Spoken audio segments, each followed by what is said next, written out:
Hello friends, कैसे हैं आप सब। दोस्तों, आज इंदिरा एकादशी है। इंदिरा एकादशी का व्रत और श्राद्ध कर्म आज 28 सितंबर को किया जाएगा।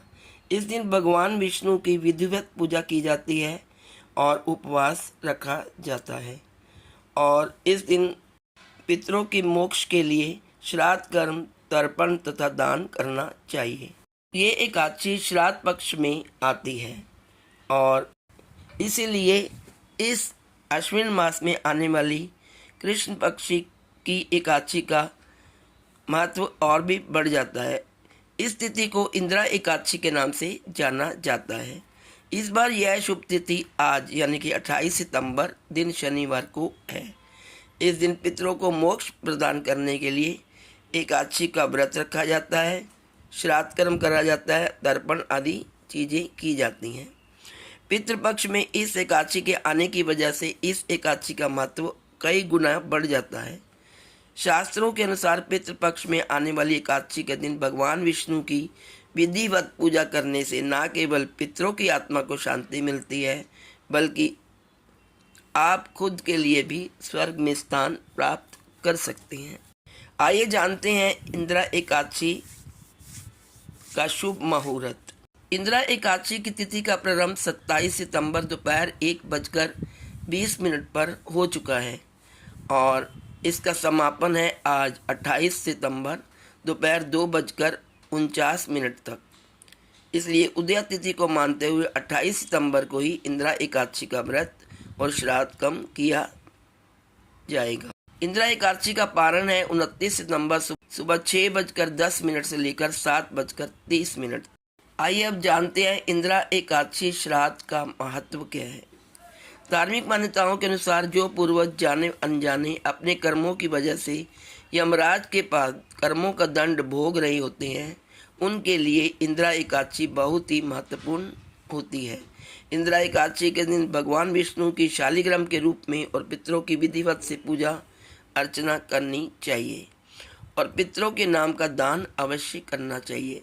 इस दिन व्रत रखने से जाने अनजाने हुए पापों से छुटकारा मिल जाता है और हमारे पितरों की भी मुक्ति हो जाती है।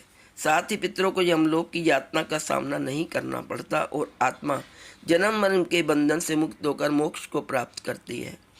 इंदिरा एकादशी का श्राद्ध करने से सन्यासियों और ऋषि मुनियों का आशीर्वाद भी प्राप्त होता है। पितृपक्षी एकादशी के दिन भगवान शालिग्राम का पूजन करना चाहिए। साथ ही ब्राह्मण भोजन और पितरों का तर्पण करने से भी सभी प्रकार के संकट और परेशानियां दूर हो जाती हैं। साथ ही पितरों के आशीर्वाद से सभी अटके हुए काम पूरे हो जाते हैं और घर के सभी सदस्यों में आपसी प्रेम बना रहता है और सुख शांति व प्रसन्नता का आशीर्वाद प्राप्त होता है, जिससे समृद्धि भी निरंतर बढ़ती रहती है। इस दिन एकादशी का व्रत करने पितरों के देव ऐरमा और भगवान विष्णु प्रसन्न होते हैं। इंदिरा एकादशी व्रत की पूजन विधि। सुबह जल्दी उठें और पूजा अनुष्ठान करने से पूर्व पवित्र स्नान कर लें। अपने घर को साफ रखें, विशेषकर पूजा के कक्ष को अच्छी तरह साफ कर लें। भगवान विष्णु की मूर्ति को स्थापित करें, देसी घी का दीपक जलाएं और फल, तुलसी के पत्ते और घर में बनी मिठाई चढ़ाएं और भगवान की मूर्ति पर माला चढ़ाएं। सात्विक भोजन तैयार करें और उसे ब्राह्मणों के साथ गाय, कौवे, कुत्ते और चींटियों को भी खिलाएं। भगवान गीता का पाठ करें और कुछ लोग गायत्री मंत्र का भी आयोजन कर सकते हैं। इस दिन तुलसी के पत्ते तोड़ना वर्जित है। अगले दिन द्वादशी तिथि को अपना व्रत। यह दिन पूर्वजों द्वारा छोड़ी गई विरासत के लिए आभार व्यक्त करने और उनके प्रति अपने आध्यात्मिक दायित्वों को पूरा करने के लिए एक मार्मिक अनुस्मारक के रूप में कार्य करता है। माना जाता है कि इस दिन उपवास और भक्ति के कार्य जीवित और दिवंगत के बीच के बंधन को मजबूत करते हैं, जिससे यह सुनिश्चित होता है कि पूर्वज संतुष्ट और धन्य रहें। इस दिन भगवान विष्णु के शालिग्राम स्वरूप की आराधना होती है। इस दिन भगवान विष्णु के मंत्रों का भी उच्चारण करें।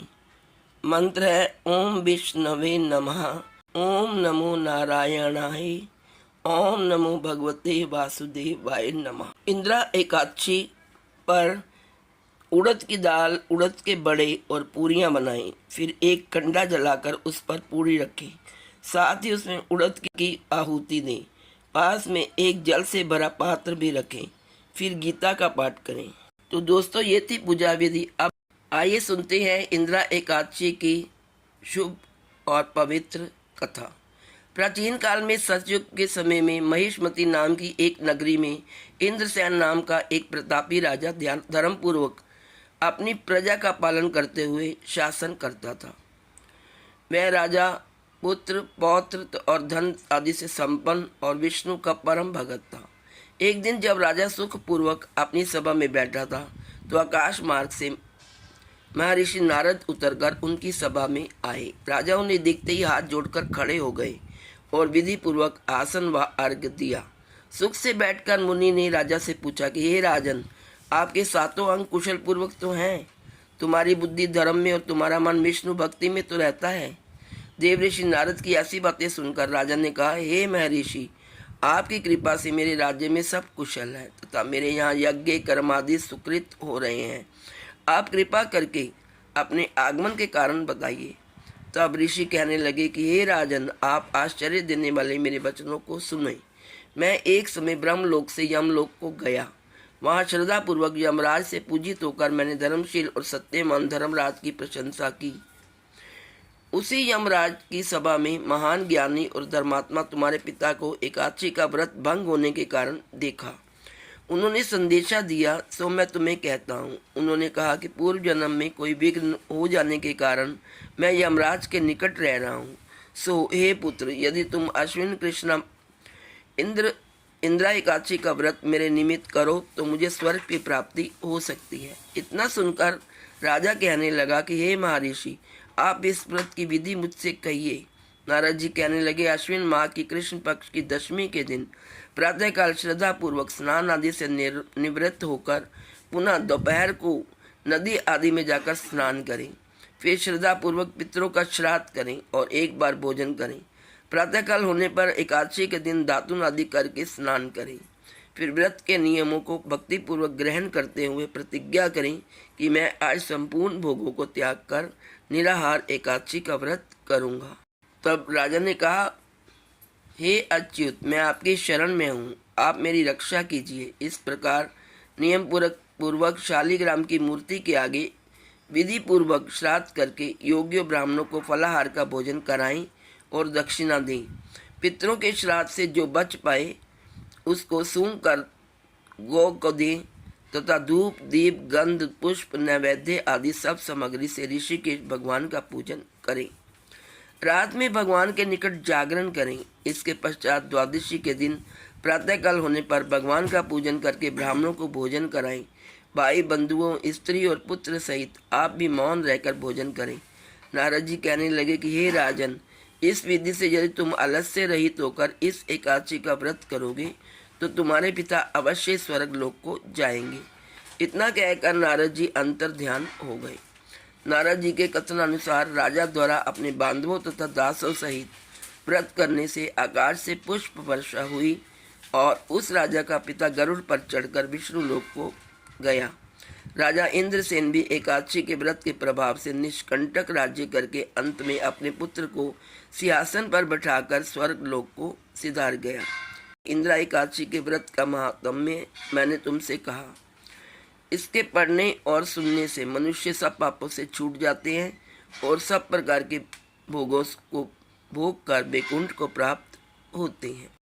ओम नमो भगवते वासुदेवाय। Please like, share and subscribe. Thank you so much.